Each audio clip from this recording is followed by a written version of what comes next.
June 25th, 2011, inside Nairobi's Central Police Station, a seasoned DCI officer was quietly doing what he did best, collecting samples from a vehicle riddled with bullet holes after a drive-by shooting.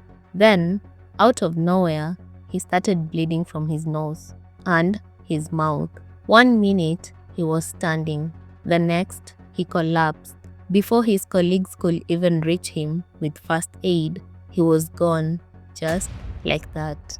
No warning, no gunshot, no visible wounds, just sudden death right in the heart of Kenya's most secure police compound. So, what killed him? Nobody knew. What they did know was that this officer wasn't working on just any case. He was investigating something tied to one of the most feared and powerful figures in Kenyan politics at the time, a man whose codename inside the corridors of law enforcement was the boss. His real name, John Harun Mwau. At that time, Mwau was a sitting member of parliament, but his name carried far more weight than politics alone. To some, he was a self-made businessman who had built a sprawling empire from scratch. To others, he was a man surrounded by controversy.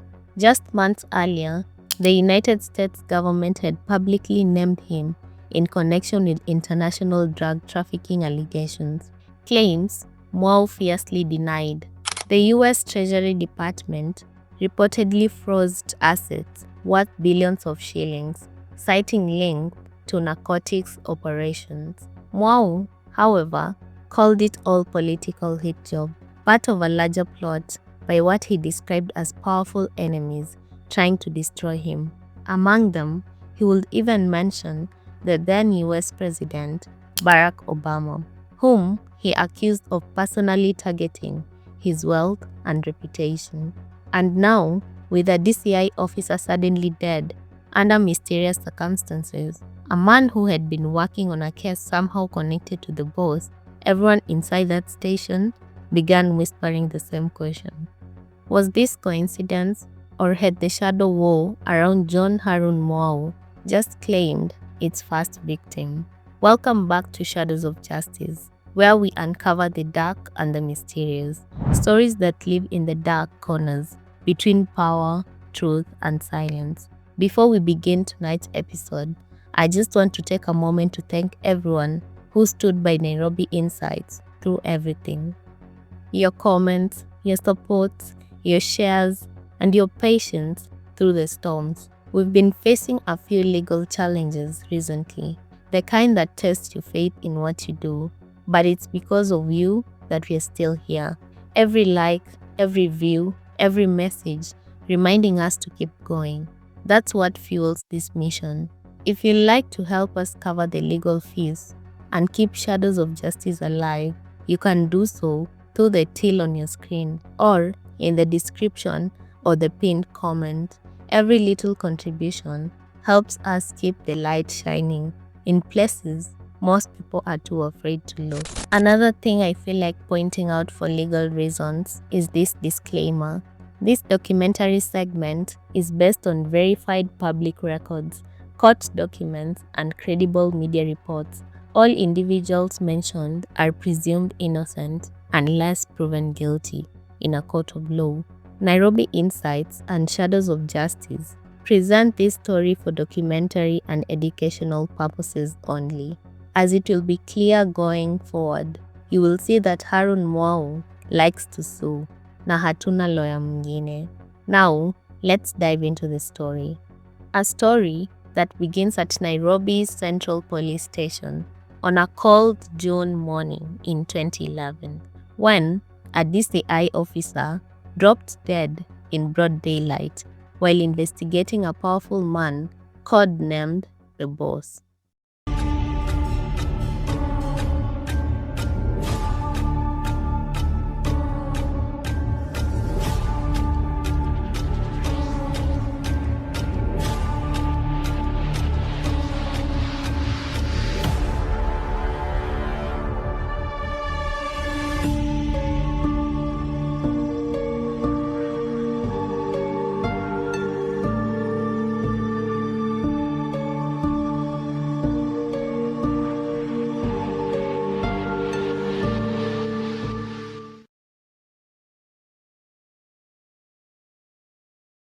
In 1968, a teenage John Harun Mwau left the dry fields of Makueni and enrolled at Kiganjo Police College. There, he found his gift, a steady hand and an even steadier aim. He wasn't just good, he was exceptional. During training, Mwau quickly earned a reputation as one of the finest marksmen Kenya has ever produced.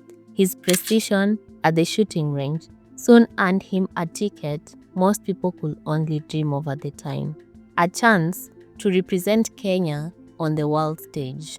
That same year, he boarded a plane for the first time, bound for the 1968 Olympics, and again in 1972. For a boy who had grown up in the dusty hills of Makueni, stepping onto international soil was nothing short of a miracle. Back then, not many Kenyans had even seen the inside of an airplane, let alone flown across oceans. He hoped to raise the Kenyan flag high, to eke his name in the nation's history books. But destiny had other plans. Mwau finished 76th in his first Olympic appearance and 50th in his second. No medals, no glory, just experience and something far more valuable. Because when he returned home, he didn't come back with gold, he came back with connections. According to later reports by US agencies, it was during these years that Mwau allegedly met several international sportsmen and businessmen, some from Colombia, a country then rising in the world of global trade, both legal and otherwise. It's been claimed that among these new acquaintances were individuals suspected of involvement in drug trafficking, people who were, according to the US authorities, helping shape an early East African heroin route. And they saw potential in the young Kenyan marksman. As a competitive shooter who traveled frequently and had legitimate reasons to cross borders, Mwau allegedly became an idle contact in exchange for what sources later described as logistical support. He was reportedly offered large sums of money. Whether the claims are true or not, one thing is certain. By the early 1970s, Harun Mwau's name had started appearing in conversations far beyond the shooting range. And as his world expanded, so did his opportunities. According to media archives, he later became involved with wealthy Arabian clients who had taken an interest in trophy hunting, which at the time was still legal in Kenya. These were oil-rich men from the Gulf, fascinated by the wild beauty of Africa and willing to pay huge amounts to collect trophies from exotic game. And when they heard of a Kenyan marksman who could reportedly bring down animals without leaving visible bullet wounds, they wanted him badly. That rare skill made Mwau a valuable man. For every precise shot, for every clean hunt, the money poured in.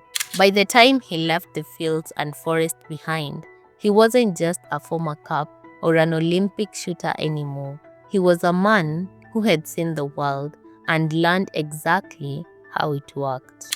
By this time, Harun Mwau left the shooting ranges behind. He wasn't just another ex-cop. He was already a man with money, confidence, and a story. According to former colleagues, his police career ended on something oddly trivial. He had refused to shave his beard. Command insisted. He explained that he suffered from a skin condition that worsened every time he shaved. They couldn't budge, and so he was dismissed. For most people, that would have been a setback. For Mwau, it was liberation. Free from police life, he turned his full attention to business. He dove into logistics and transport, reportedly building a chain of companies that will soon make him one of the wealthiest men in Kenya's private sector. His success was so rapid and his movements so international that by 1983, the government allegedly seized his passport. claiming he was engaged in activities that undermined state authority. Mwau took the fight to court and won. That victory will change him forever. Watching the legal process from the inside, he realized how power and justice often dance to the same rhythm, how the system could be used to silence some and protect others. So, he made a decision. If you can't change the game from the outside, join it. He set his sights on politics, but the timing couldn't have been worse. Kenya was still a one-party state under Daniel Arap Moi, and after the failed 1982 coup, another whiff of opposition could land you behind bars. By the way, a full deep dive into that coup is cooking right now. Don't miss it when it drops. So, Mwau waited patiently. Then, in 1991, the walls finally cracked. Section 2A of the Constitution was repealed, ending KANU's monopoly on power. And the moment multi-party democracy returned, Harun Mwau unveiled his own creation, the Party of Independence Candidate, PICK.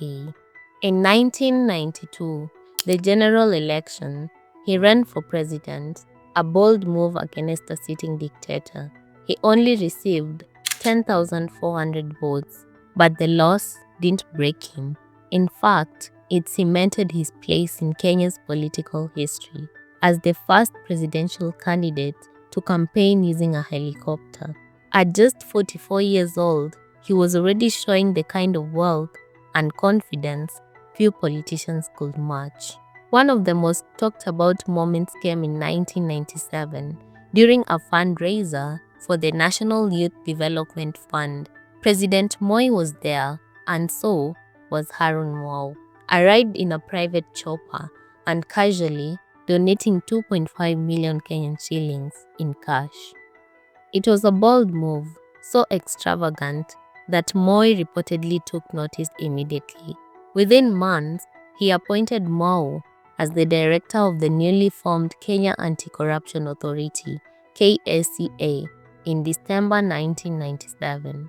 For a man once accused of challenging authority, it was almost poetic, the hunter now guarding the hunt. But power doesn't come without enemies.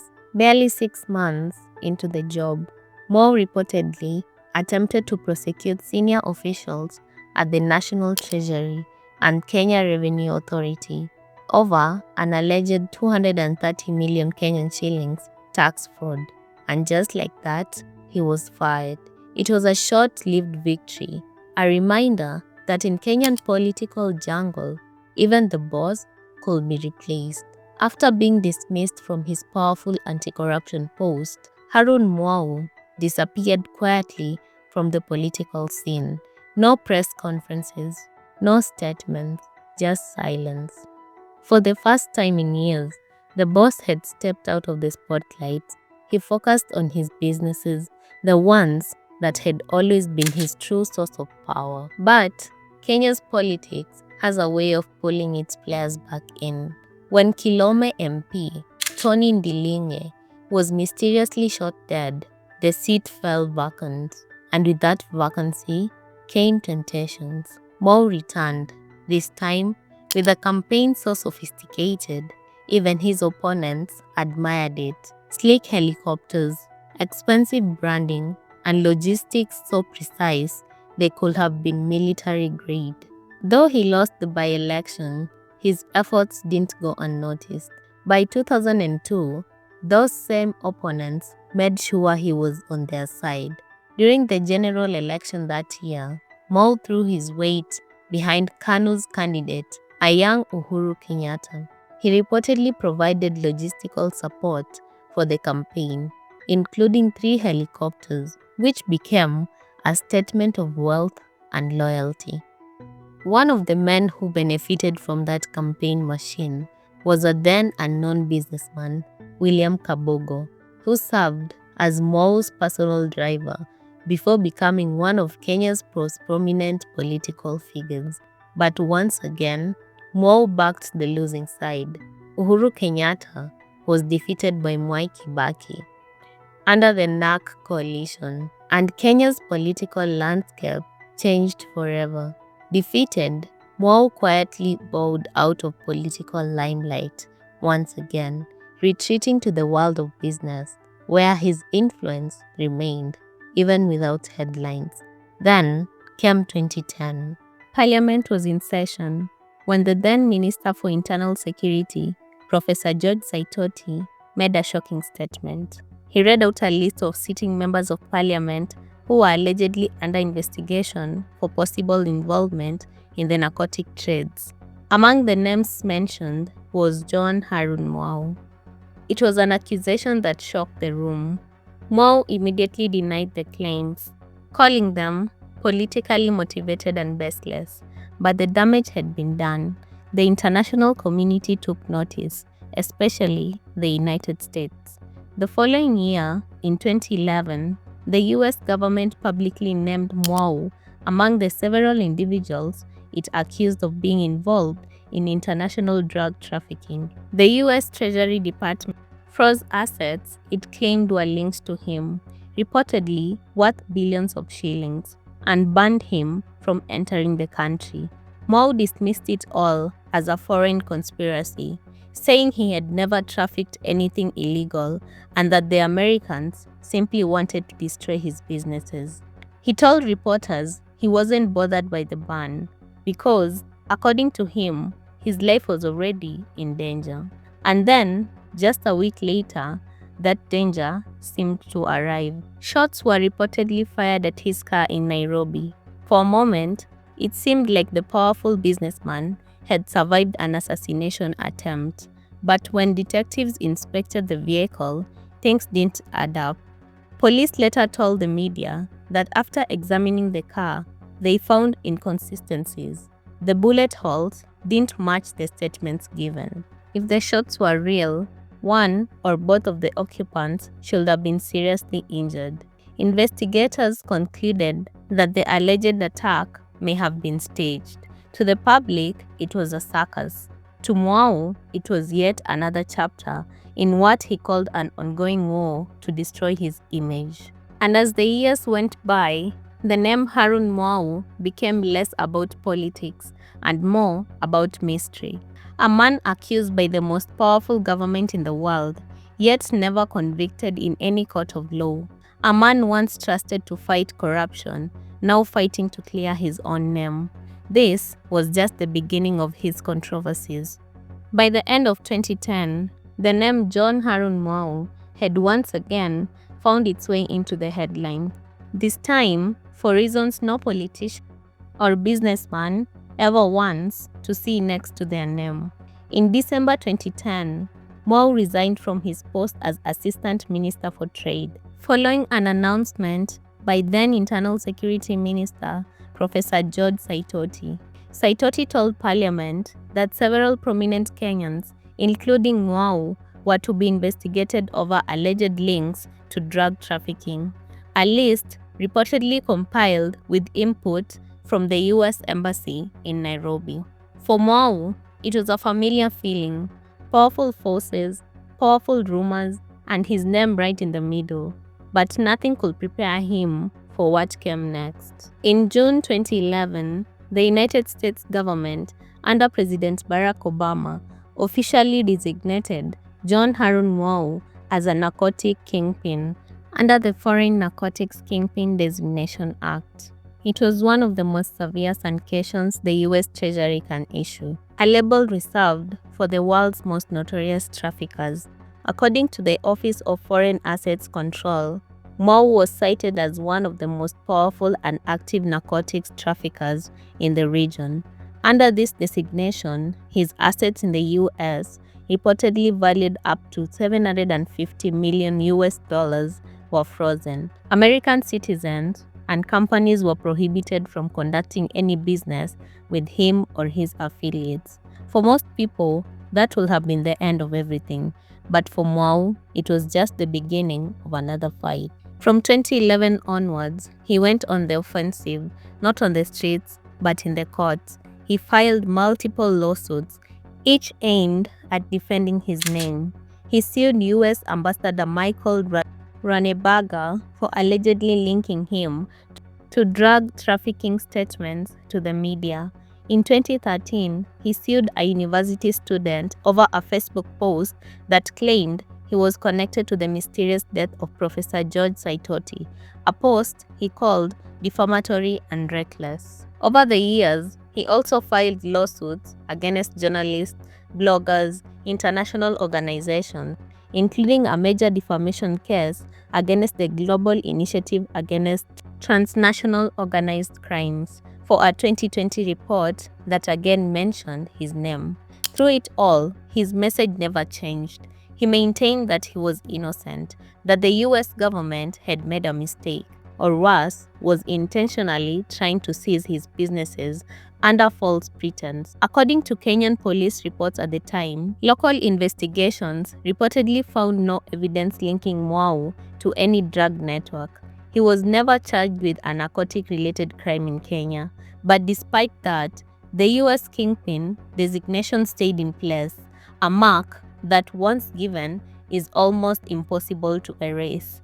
Even now, over a decade later, the boss hasn't disappeared from Kenya's corridors of power. In October 2025, his name surfaced again, this time not scandal, but in a courtroom victory. He filed a petition that successfully halted a National Police Service recruitment exercise, with the High Court ruling in its favor and suspending the process indefinitely. At 80 years old, Harun Mwau remains an enigma, a man once praised for his sharp shooting and entrepreneurial genius, later condemned by one of the most powerful governments on earth, and yet never convicted of any single drug-related charge. Loved by some, feared by others, and misunderstood by many, his life has been one long balancing act between power and persecution. And whether you believe the accusations or not, one thing is undeniable. Few men have lived as loudly in the shadows as the boss. Nairobi Insights.